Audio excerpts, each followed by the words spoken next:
Muhammad wa ala alihi wa sahbihi wa ba'd.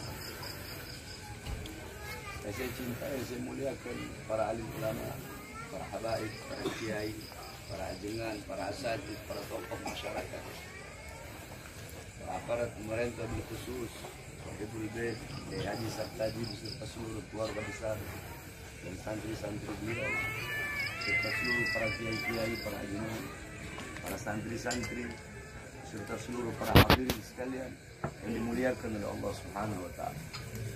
Alhamdulillah, segala puji dan syukur kehadirat Allah yang dimana pada malam hari yang mulia ini Allah Subhanahu wa taala memilih kita sebagai hamba-hamba yang lidahnya basah dalam bersolawat kepada Rasulullah SAW, sebagai lidah-lidah yang basah berzikir kepada Allah, lidah-lidah yang basah bertahlil, bertahmid, bertasbih, bertakbir, bertamjid kepada Allah Subhanahu wa taala. Segala puji dan syukur kehadirat Allah yang telah menanamkan dalam hati kita mahabbah, kecintaan kepada Rasulullah, sehingga kecintaan itulah yang mendorong langkah kita untuk duduk di majelis, untuk bergembira, untuk memuliakan, untuk mengagungkan hari daripada kelahiran baginda Nabi besar Muhammad sallallahu alaihi wasallam. Saudara-saudara sekalian yang dimuliakan, di dalam kitab Khawashi Syarwani ala Tuhfatul Muhtaj, kitab Khawashi Syarwani adalah kitab hasyiah daripada Tuhfatul Muhtaj Al-Imam Ibnu Hajar Al-Haytami. Kitab Tuhfatul Muhtaj Al-Imam Ibnu Hajar Al-Haytami adalah syarah daripada kitab Minhaj Al-Imam An-Nawawi. Dalam kitab tersebut dijelaskan, inna afdalal layali huwa lailatul maulidis syarif, thumma lailatul qadar, thumma lailatul jum'ah. Kata muallif, sesungguhnya malam yang paling utama, malam yang paling mulia, malam yang paling agung adalah malam kelahiran baginda Nabi besar Muhammad sallallahu alaihi wasallam. Setelah malam kelahiran Nabi, baru malam Lailatul Qadar. Setelah malam Lailatul Qadar, baru malam Jumat.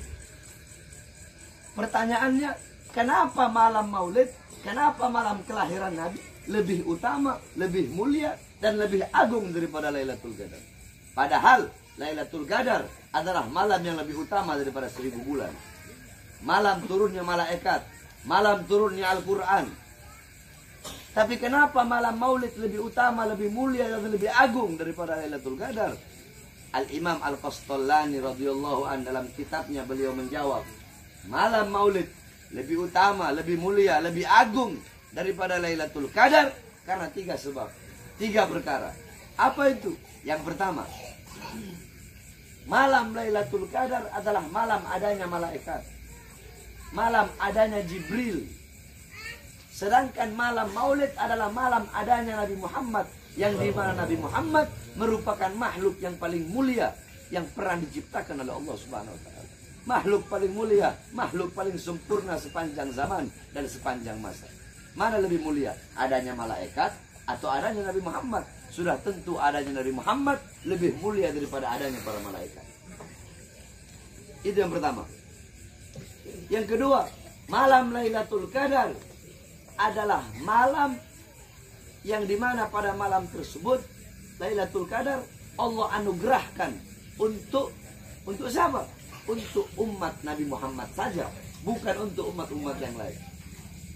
Lailatul Qadar Allah anugerahkan untuk umat Nabi Muhammad, bukan untuk umat-umat yang lain. Sedangkan lahirnya Nabi, malam Maulid, kelahiran Nabi, adanya Nabi, bukan hanya untuk umat Nabi Muhammad saja, melainkan merupakan rahmat, anugerah Allah untuk seluruh alam semesta. Sebagaimana dalam Al-Quran, wa ma arsalnaka illa rahmatan lil alamin. Tidak aku utus engkau wahai Muhammad kecuali engkau adalah rahmat bagi seluruh alam semesta. Lailatul Qadar adalah rahmat Allah untuk umat Nabi saja. Sedangkan malam Maulid, kelahirannya Nabi, itu adalah rahmat Allah untuk seluruh alam semesta, bukan hanya untuk umat Nabi Muhammad saja. Yang ketiga, Lailatul Qadar adalah anugerah Allah, karunia Allah yang Allah berikan kepada Nabi Muhammad. Sedangkan malam Maulid adalah malam lahirnya sosok yang diberikan anugerah tersebut. Berarti kalau tidak ada maulidnya Nabi, tidak ada lahirnya Nabi, tidak akan ada yang namanya Lailatul Qadar. Kenapa? Karena Lailatul Qadar Allah berikan untuk Nabi Muhammad. Berarti kalau nggak ada maulidnya Nabi, tidak akan ada yang namanya Lailatul Qadar. Bahkan Al-Imam Abu Ya Said Muhammad bin Alwi Al-Maliki, beliau pernah menukil perkataan syair daripada Al-Imam Said Muhammad Amin Buddi. Al-Imam Said Muhammad Amin Buddi, ya Lailatul Itsnin madha safahat, wahai malam Senin, apa yang telah menyapamu? Kau begitu mulia, kau begitu agung, kau begitu sempurna, wahai malam Senin. Ternyata kau menjadi mulia, kau menjadi agung, kau menjadi sempurna karena dari mula. Karena mula ada, asal mula ada hari-hari yang mulia dalam Islam. Kalau tidak ada lahirnya Nabi, tidak ada hari kelahiran Nabi, tidak akan ada hari-hari besar dalam Islam. Tidak akan ada Lailatul Qadar, tidak akan ada nuzulul Quran, tidak akan ada Ramadan, tidak akan ada iman, tidak akan ada Islam, tidak akan ada Fathul Makkah, tidak akan ada kemenangan perang Badar, tidak akan ada Idul Fitri, tidak akan ada Idul Adha, tidak akan ada hari-hari yang mulia dalam Islam, tidak akan ada ilmu, amal, takwa, iman, Islam, salat, wara, khauf, ikhlas, zuhud, ibadah, qanaah, Al-Quran. Tidak akan ada itu semua kalau bukan itu semua diawali daripada lahirnya baginda Nabi besar Muhammad SAW. Kita duduk pada malam hari ini bergembira dengan lahirnya Nabi Muhammad. Siapa yang suruh bergembira? Apakah para ajengan yang suruh bergembira? Apakah para habaib yang suruh bergembira dengan lahirnya Nabi? Yang nyuruh bukan para ulama, bukan para wali. Yang nyuruh bukan para tabi'in dan tabi'in. Yang nyuruh bukan tabi'in. Yang nyuruh bukan para sahabat. Yang nyuruh bukan Rasulullah. Tetapi yang nyuruh, yang memerintahkan Allah SWT. Apa dalilnya? Dalam Al-Quran Allah berfirman, Kul bifadlillah wa birahmatih fabidzalika falyafrahu. Katakanlah dengan karunia Allah dan dengan rahmatnya, maka dengan karunia dan rahmat tersebut falyafrahu, hendaklah mereka bergembira. Apa karunia Allah? Apa rahmat Allah? Dalam kitab tafsir Ma'alimut Tanzil Al-Imam Baghawi, dalam kitab tafsir Jami'ul Bayan Al-Imam Ibnu Jarir Al-Tabari, dalam kitab tafsir Madarikut Tanzil Al-Imam An-Nasafi, dalam kitab tafsir Al-Kabir Al-Imam Fakhruddin Ar-Razi, dalam kitab tafsir Ad-Durul Mansur Tafsir bil Ma'thur Al-Imam As-Suyuti, dalam kitab tafsir Ibnu Katsir, dalam kitab tafsir Anwarut Tanzil Al-Imam Baydawi, dalam tafsir Jalalain Al-Imam Jalaluddin Al-Mahalli dan Al-Imam Jalaluddin As-Suyuti, dijelaskan kebanyakan para ulama mengatakan karunia Allah adalah ilmu. Ada yang mengatakan Al-Quran, ada yang mengatakan iman, ada yang mengatakan Islam. Rahmat Allah, ada yang mengatakan Islam, ada yang mengatakan iman, ada yang mengatakan Al-Quran. Tetapi dalam ayat yang lain Allah Subhanahu wa taala berfirman, "Wa ma arsalnaka illa rahmatan lil alamin." Jadi kalau kita mau pakai tafsir bil ma'thur, tafsir bil ma'thur itu adalah metode tafsir. Tafsir kan banyak metodenya. Tafsir bil ra'yi, tafsir bil ma'thur, tafsir bil dirayah. Tafsir bil ma'thur adalah menafsirkan suatu ayat Al-Quran dengan ayat yang lain yang ada dalam Al-Quran. Nah, kalau kita mau tafsirkan wa bi rahmah dan dengan rahmat Allah, maka berarti kita cari ayat yang lain. Apa itu? Wa ma arsalnaka illa rahmatan lil alamin. Tidak aku utus engkau Muhammad, wahai Muhammad, kecuali engkau rahmat bagi seluruh alam semesta. Nabi Muhammad adalah rahmat Allah yang paling besar, nikmat Allah yang paling besar. Orang banyak ustadz, kiai, para penceramah berkata, alhamdulillah, segala puji bagi Allah yang telah memberikan kita nikmat yang paling besar, yaitu iman Islam. Silahkan, nggak apa-apa. Tapi bagi Bahar bin Ali bin Smith, nikmat terbesar, karunia terbesar, rahmat terbesar bukan iman, bukan Islam, bukan Al-Quran, tetapi nikmat, karunia, dan rahmat terbesar adalah Nabi Muhammad. Karena kalau bukan karena Nabi Muhammad, tidak akan pernah ada yang namanya iman, Islam, dan Al-Quran. Dengan adanya Nabi Muhammad, falyafrahu, maka bergembiralah. Kita duduk di sini bergembira atas perintah Allah dengan adanya Nabi Muhammad SAW. Makanya kalau ada orang yang berkata, ngapain si Beb, ngapain si Kiai, ngapain si Ajengan bikin-bikin acara maulid, seakan-akan kalau ada orang yang bertanya seperti itu, maka sama seperti dia berkata, sama seperti dia bertanya, untuk apa bergembira dengan lahirnya Nabi Muhammad? Apakah pantas seorang muslim, seorang mukmin, seseorang yang mengaku sebagai umat Nabi, dia bertanya, untuk apa bergembira dengan lahirnya Nabi Muhammad? Satu-satunya makhluk yang tidak gembira dengan lahirnya Nabi hanya satu. Siapa? Iblis. Iblis yang tidak gembira dengan lahirnya Nabi Muhammad. Ketika Nabi Muhammad lahir, iblis teriak sekenceng-kencengnya. Ditanya, kenapa kamu menangis wahai iblis? Musuh terbesarku telah lahir. Memangnya siapa musuh terbesarmu?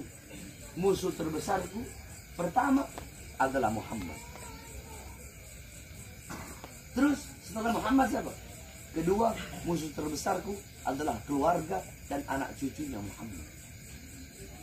Berarti kalau ada orang yang tidak senang, tidak bergembira dengan maulidnya Nabi, berarti siapa?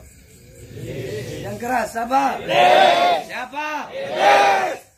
Kalau ada orang yang nggak senang sama habaib, yang benci sama habaib, berarti siapa? Siapa? Siapa? Iblis. Ente duduk di sini bersolawat kepada Nabi. Tadi kita baca solawat kan? Jangan ente orang pikir ente baca solawat, ente memuji Nabi, ente memuliakan Nabi, itu Nabi Muhammad yang bertambah mulia. Ente bersolawat, ente memuji Nabi, memuliakan Nabi, Nabi Muhammad tidak bertambah kemuliaan. Ente tidak bersolawat, tidak memuji, tidak memuliakan, itu juga tidak akan mengurangi kemuliaan Nabi Muhammad. Sebab kemuliaan Nabi, walaupun lautan menjadi tinta, pohon jadi pena, dipakai untuk melukis kemuliaan Nabi, pohon jadi pena, lautan jadi tinta, tidak akan sanggup melukiskan kemuliaan dan kesempurnaan baginda Nabi Muhammad. Ente memuliakan Nabi, bukan Nabi yang bertambah mulia, tapi ente yang menjadi mulia. Ente mengagungkan Nabi, Nabi Muhammad tidak bertambah agung, tapi ente menjadi agung di sisi Allah. Ente memuji Nabi, Nabi Muhammad tidak bertambah terpuji. Ente memuji Nabi, tapi ente yang menjadi terpuji. Ma madahtu Muhammadan bi qasidati walakin muliha qasidati bi Muhammadin. Aku tidak memuji Nabi dengan syairku. Aku tidak memuliakan Nabi dengan syairku. Tetapi syairku yang menjadi terpuji karena telah memuji Nabi Muhammad. Syairku yang menjadi mulia karena telah memuliakan Nabi Muhammad. Ente duduk di sini memuliakan Nabi, ente menjadi mulia dan dimuliakan oleh yang maha mulia, yaitu Allah Subhanahu wa ta'ala. Jadi jangan pernah berpikir kita duduk bikin maulid, Nabi bertambah mulia. Tidak. Kita duduk memuliakan Nabi, kita yang menjadi mulia dan dimuliakan oleh yang maha mulia, yaitu Allah Subhanahu wa ta'ala.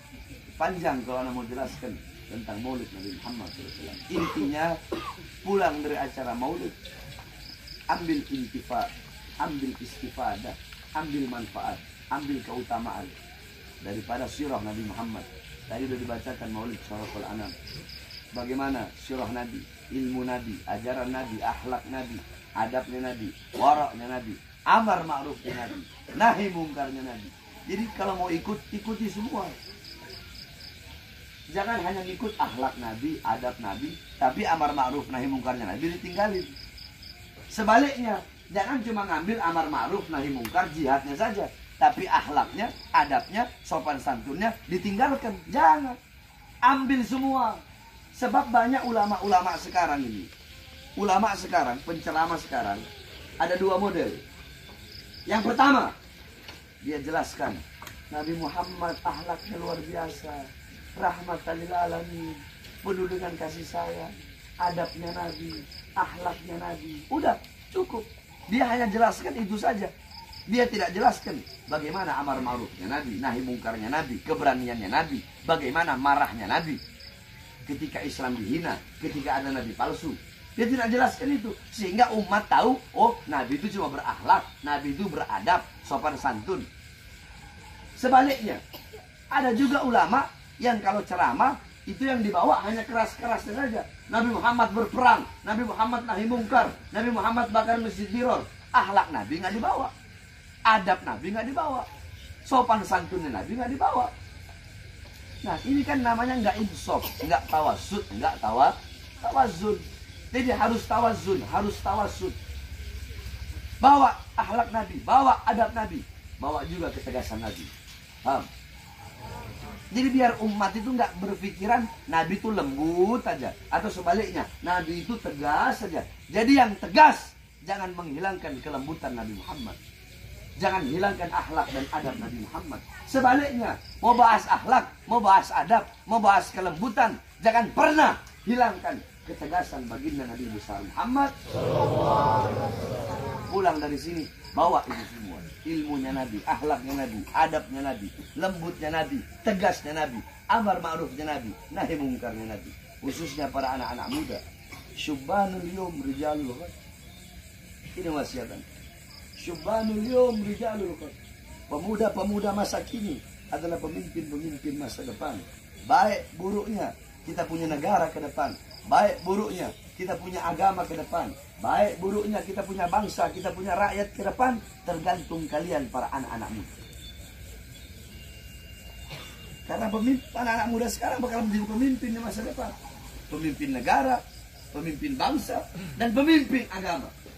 Maka bagus rusaknya negara, bagus rusaknya bangsa, baik buruknya agama, pemegang-pemegang agama ke depan, tergantung anak-anak mudanya. Kalau anak-anak mudanya baik, taat, patuh, tunduk kepada Allah, anak-anak mudanya mengosongkan hati dari dunia, dari harta, dari pangkat, jabatan, tahta, kekuasaan, dari perkara-perkara yang membuat lalai kepada Allah, dari perkara-perkara yang membuat lupa kepada Allah, besok bangsa kita bakal baik, negara kita bakal baik, bakal dipegang oleh orang-orang yang baik, bakal dipegang oleh penguasa-penguasa yang baik, ulamanya, agamanya bakal dipegang oleh ulama-ulama yang lurus, bakal dipegang oleh ulama-ulama yang baik. Tapi kalau anak-anak muda zaman sekarang rusak, anak-anak mudanya narkoba, anak-anak mudanya mabok-mabokan, anak-anak mudanya nongkrong, anak-anak mudanya melacur, anak-anak mudanya berzina, besok bangsa kita bakal rusak, besok negara kita bakal hancur, dipegang oleh orang-orang yang rusak, dan agama bakal dipegang oleh ulama-ulama yang su. Oleh karenanya, kalian wahai para pemuda-pemudi Islam, nah baik buruknya bangsa, baik buruknya agama ke depan berada di tangan kalian. Maka jadilah kalian pemuda-pemuda Nabi Muhammad, pemuda-pemuda yang memegang panji Rasulullah, pemuda-pemuda yang mengikuti ajaran Rasulullah, pemuda-pemuda yang dimana menjadi penyambung lidah Rasulullah, pemuda-pemuda yang menerima tongkat estafet perjuangan Rasulullah SAW. Jangan pernah capek, jangan pernah lelah di dalam menyampaikan kebenaran. Jangan pernah capek. Anak keluar masuk penjara, keluar masuk penjara. Tahun 2020 baru bebas. 2 hari bebas. Anak ceramah di pondok pesantren. Itu mungkin masih ingat kalau ada yang hadir. Anak ceramah 2020. Anak baru bebas 2 hari. Anak ceramah. Apa isi ceramah? Waktu itu lagi corona-coronanya. Anak bilang, "Hei Jokowi, rakyat kau kurung dalam rumah. Tidak kau kasih makan, tidak kau kasih uang, tidak kau kasih sembako. Kau mau bikin mati rakyat? Hei Jokowi, mal-mal asing buka, mal-mal milik asing buka, tapi warung-warung kecil kau suruh tutup. Warung-warung kecil milik pribumi kau suruh tutup. Hei Jokowi, berapa banyak pengangguran di Indonesia, tapi tenaga kerja di musim corona kau kirim terus dari asing." Habis sana ceramah, besoknya dibawa ke Nusa Kambangan. Anak tanya, ceramah itu bela siapa? Bela diri anak, bela keluarga anak, bela murid anak, atau bela rakyat? Rakyat. Yang keras. Rakyat. Siapa yang anak bela? Rakyat. Siapa yang anak bela? Rakyat. Udah, ditahan lagi 2 hari, baru bebas 2 hari. Keluar 2021 akhir. Bebas. Belum sampai 1 bulan, udah masuk penjara. Kenapa? Karena anak bahas 6 laskar. 6 laskar yang wafat, 6 laskar yang tewas, dibantai. Anak masuk. Anak tanya, anak masuk penjara, ceramah, membahas 6 laskar, mengharapkan keadilan. Apakah 6 laskar itu Apakah mereka bukan rakyat? Apakah mereka bukan pribumi? Apakah mereka bukan bagian dari Indonesia? Apakah mereka bukan bagian dari bangsa dan rakyat Indonesia? Mereka rakyat apa bukan? Rakyat apa bukan? Rakyat apa bukan? Berarti anak masuk penjara siapa yang bela? Siapa yang bela? Siapa yang bela? Yang anak sampaikan kebenaran apa bukan? Kebenaran apa bukan? Makanya kalian para anak-anak muda Islam jangan pernah takut untuk menyampaikan kebenaran. Lau mata lain, walaupun seluruh dunia, walaupun seluruh alam semesta harus mencaci makimu, membencimu, jangan pernah engkau capek dan lelah untuk menyampaikan kebenaran. Jangan pernah engkau takut di dalam menyampaikan yang hak itu hak dan yang batil itu batil. Sampaikan kepada mereka, para pengkhianat-pengkhianat bangsa, para koruptor-koruptor, para pejabat-pejabat yang suka membuat kebijakan-kebijakan yang menyengsarakan rakyat, kebijakan-kebijakan yang membuat rakyat susah. Sekarang BBM naik, anak tanya, itu kebijakan pejabat, kebijakan pemerintah. Kalian merasakan susah atau tidak? Susah. Jawab yang keras. Susah. Jawab yang jujur. Susah. Susah apa tidak? Susah. Oleh karenanya anak-anak muda Islam, para pemuda-pemudi kalian semua harus bangkit. Sampaikan kebenaran. Jangan pernah takut. Sampaikan kepada mereka. Anak Bahar bin Smith. Sampai sekarang anak nggak pernah. Tidak ada kata kapok. Tidak ada kata capek. Tetap anak sampaikan kebenaran. Tetap anak akan lawan kezaliman, kemungkaran dan ketidakadilan. Sekalipun tubuh anak harus dicincang-cincang. Sekalipun tubuh anak lau gata'tani irban.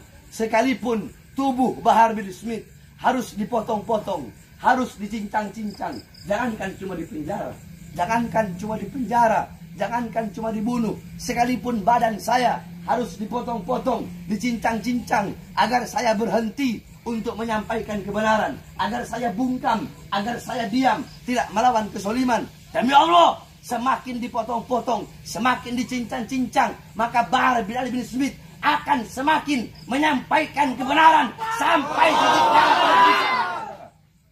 Makanya anak-anak muda yang ada di sini saya tanya semuanya, siap bela Islam? Ya. Siap bela Islam? Ya. Siap bela bangsa? Ya. Siap bela agama? Ya. Siap bela Indonesia? Ya. Allahu Akbar. Allahu Akbar. Siap sampaikan kebenaran? Siap. Siap sampaikan kebenaran? Siap. Walaupun di penjara siap? Siap. Walaupun harus mati siap? Siap. Allahu Akbar. Allahu Akbar.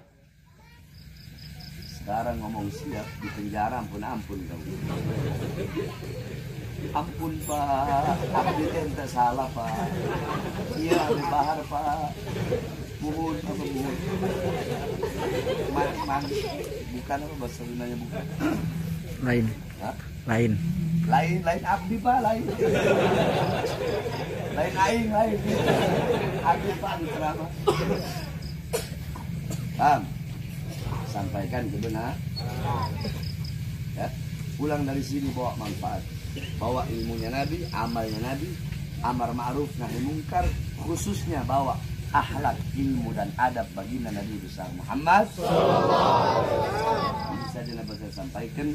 Saya masih ada 4 tempat lagi. Ya, doakan mudah-mudahan sehat. Insya Allah kita ketemu lagi. Ini orang, ya, ini di sini.